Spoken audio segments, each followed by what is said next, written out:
Hello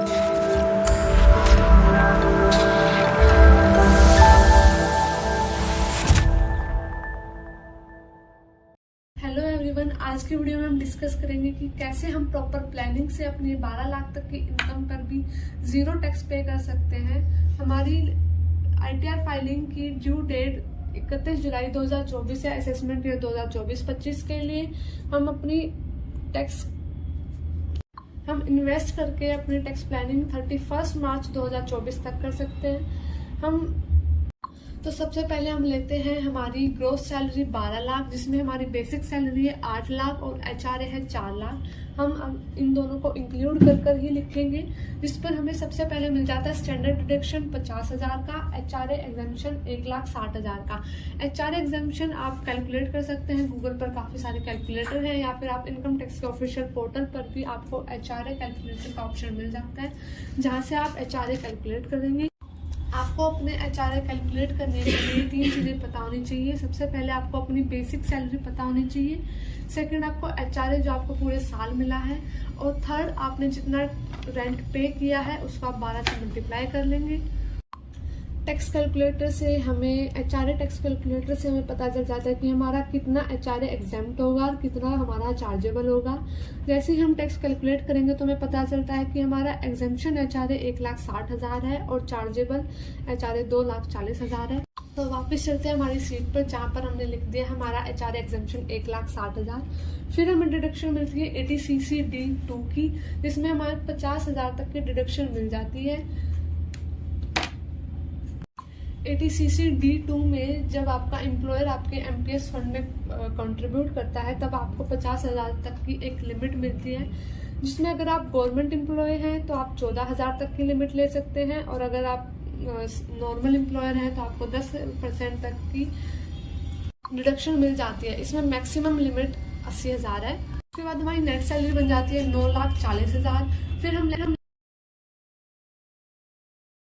उसके बाद हम लेस करते हैं होम लोन। होम लोन सबसे अच्छा ऑप्शन है हमें डिडक्शन लेने के लिए, अपना टैक्स बचाने के लिए। होम लोन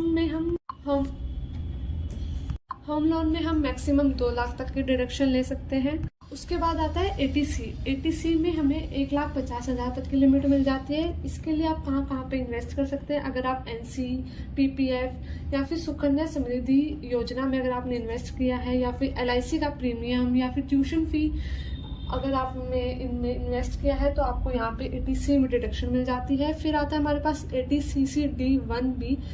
यहाँ पर आपको इसकी लिमिट मिल जाती है 50,000। आप खुद से ही NPS अकाउंट भी खोल सकते हैं गूगल पे जाके। इसमें आपको हर साल 50,000 तक की इन्वेस्टमेंट करनी होती है, जिससे कि आपको अपने टैक्स में डिडक्शन मिल जाती है। उसके बाद आता है हमारे पास ADD में अगर आपने मेडिकल इंश्योरेंस कराया अपनी वाइफ का, अपना या फिर अपने बच्चों का, तो आपको 25,000 तक की डिडक्शन मिल जाती है। और अगर आपने अपने पेरेंट्स के लिए भी इंश्योरेंस कराया है तो उसमें आपको 50,000 तक की डिडक्शन मिल जाती है। अगर आपने अपने पेरेंट्स के लिए इंश्योरेंस नहीं कराया है, तो आपने अगर उनका किसी भी तरीके का इलाज कराया है, या फिर उनकी फीस है जो आपने हॉस्पिटल में पे की है, तो उसके आप बिल्स दिखाकर भी यहाँ पे 50,000 तक की डिडक्शन ले सकते हैं।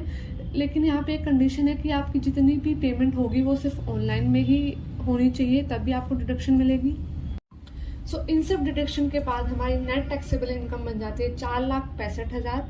तो यहाँ से आपको आपका टैक्स नील हो जाता है। अगर आपको एचआरए नहीं मिलता है तो आप ATG सेक्शन में भी डिडक्शन ले सकते हैं, जहाँ पर आपको लिमिट मिल जाती है 60,000 की। जैसे ही आपकी इनकम 5 लाख से नीचे आ जाती है तो आपको 87A में रिबेट मिल जाता है। अगर आपकी इनकम 7 लाख तक की है तो फिर तो आपको कुछ सोचने की ज़रूरत ही नहीं है। आप सीधे न्यू टैक्स रेजिमा में जा सकते हैं, जहाँ पर आपको, अगर आपकी इनकम 7 लाख तक की है तो आप सीधे न्यू टैक्स रेजिमा में जा सकते हैं, जहाँ पर आपको कोई भी डिडक्शन नहीं मिलती है, लेकिन आपको 25,000 का रिबेट मिल जाता है। जैसे आपको वहाँ पे कोई इन्वेस्टमेंट करने की ज़रूरत ही नहीं है। जैसे ही आप इनकम 5 लाख या 5 लाख से कम हो जाती है तो आपको कोई भी टैक्स पे करने की ज़रूरत नहीं है। अगर आपको ये वीडियो यूज़फुल लगा हो तो लाइक करें, सब्सक्राइब करें। Thank you.